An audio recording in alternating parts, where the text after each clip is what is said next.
श्रद्धाशील बंधुओं एवं श्रद्धाशील बाहर,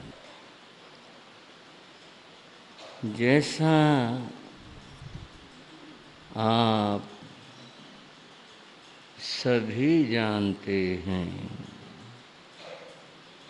कि आज रविवार है, अवकाश का दिन है। अवकाश के दिन आप गृहस्थ जन अपने कई काम रुके छूटे पीछे रहे उन सभी को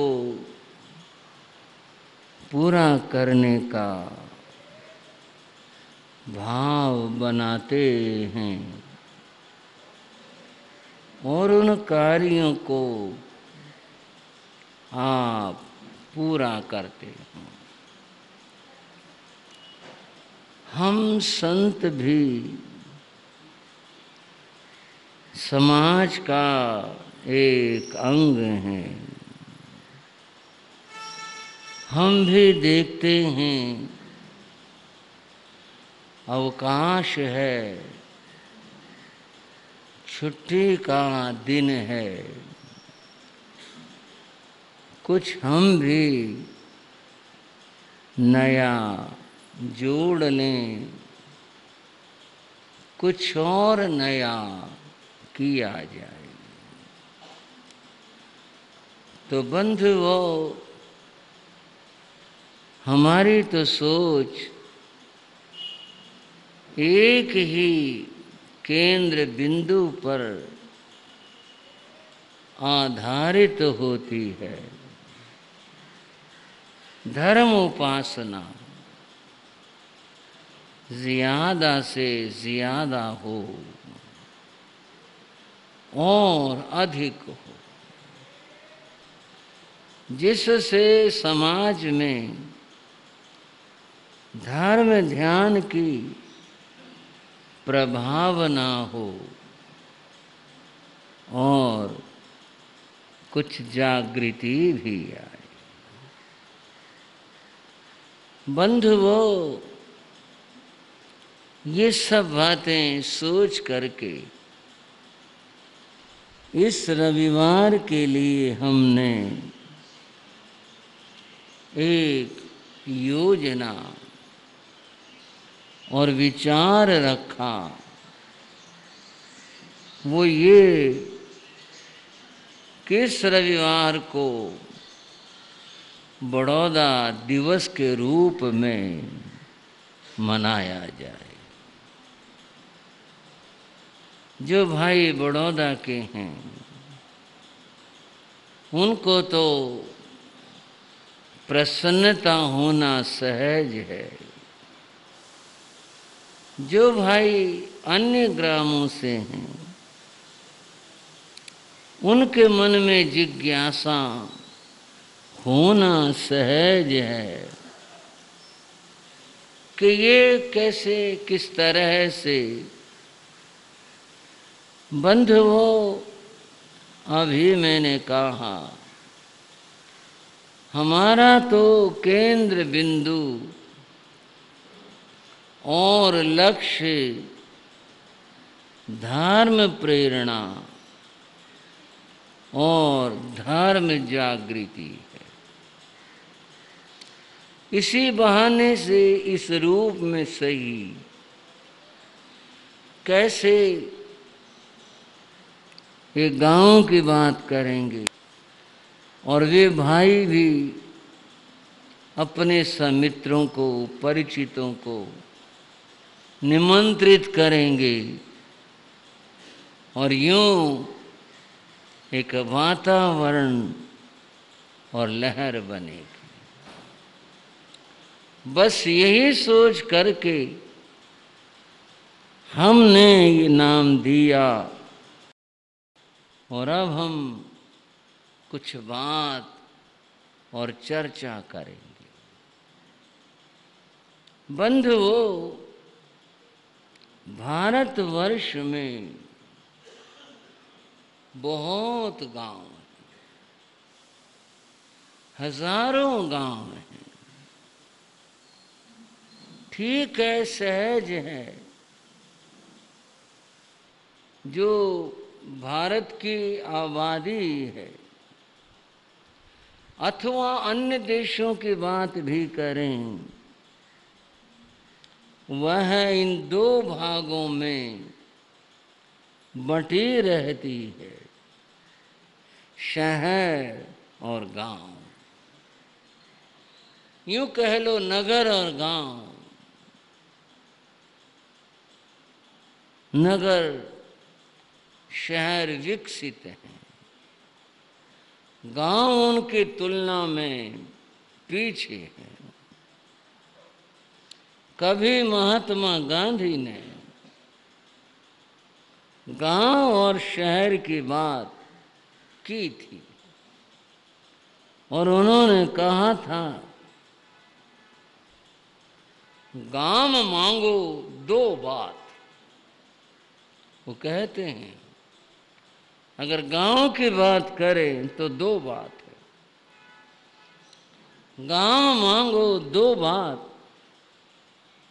उजला मन मैला हाथ। समझ गए भाई? हाथ तो कैसे हैं? काम है, मिट्टी का है, गोबर का है, और इस तरह के काम में इतने सारे काम हैं। हाथ तो मिट्टी से, इन चीजों से मैले हैं। लेकिन मन की बात करें तो गांधी के शब्दों में कह रहा हूं, उजला मन। गांव में आज भी सरलता है, सहजता है।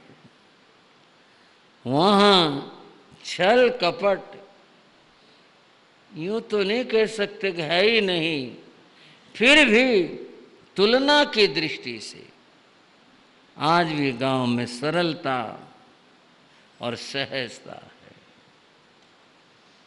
बंधुओं, पीछे आपने भगवती सूत्र की चर्चा में एक गांव की बात सुनी थी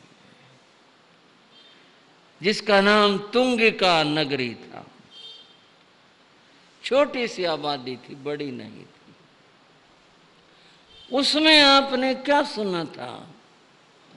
वहां के श्रावकों का जिक्र सुना था। भाइयों, कुछ स्मृति में आई बात? बोलो जी, ध्यान आया होगा।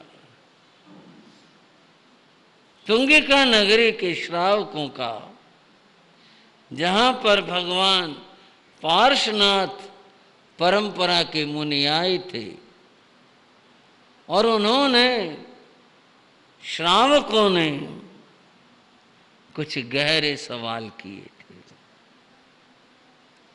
मैं सोचता हूं ये वर्णन और जिक्र एक उस गांव को लेकर है कि जो छोटी आबादी है, गांव है, लेकिन वहां जानकार श्रावक रहते हैं, वहां पर विचारशील लोग रहते हैं। और यह अपने आप में एक बड़ी बात है। धर्म की जानकारी होना, तत्व की जानकारी होना अपने आप में एक बड़ी बात है। भाइयों, आज तो एक प्रवाह सा बना है। हम भारत में रहते हैं, भारत की ही बात करेंगे, और वो यह है कि चलो शहर चलो। कारण भी है इसका कि शहर में गुजारे के साधन ज्यादा अच्छे हैं, इसलिए लोग गांव छोड़ करके शहर आना पसंद करते हैं। फिर भी आबादी इतनी है, गांव में भी खूब लोग रहते हैं और शहरों की आबादी भी बढ़ती और बढ़ती जाती है। इस सबसे तो मुझे तात्पर्य नहीं है धर्म प्रभावना और धर्म ध्यान से। गांव हो या शहर हो, संतों ने तो अपनी धर्म प्रभावना की बात कहनी है, गांव में कहनी है, चाहे शहर हो वहां कहनी है। मैं अभी थोड़ी देर पहले कह रहा था, भारत में हजारों हजारों गांव हैं, कोई ज्यादा जिक्र नहीं। किसी की कोई ऐतिहासिकता हो, कई उत्खनन में कुछ मिला हो, कोई और इतिहास की कोई बात जुड़ी हो तो जिक्र आ जाए, अन्यथा तो सब सहज है, कोई जिक्र चर्चा और उल्लेख नहीं है। बड़ौदा के भाइयों, बड़ौदा का कुछ जिक्र करने जा रहा हूं। उस गांव की, बड़ौदा के गांव की कुछ विशेषता है।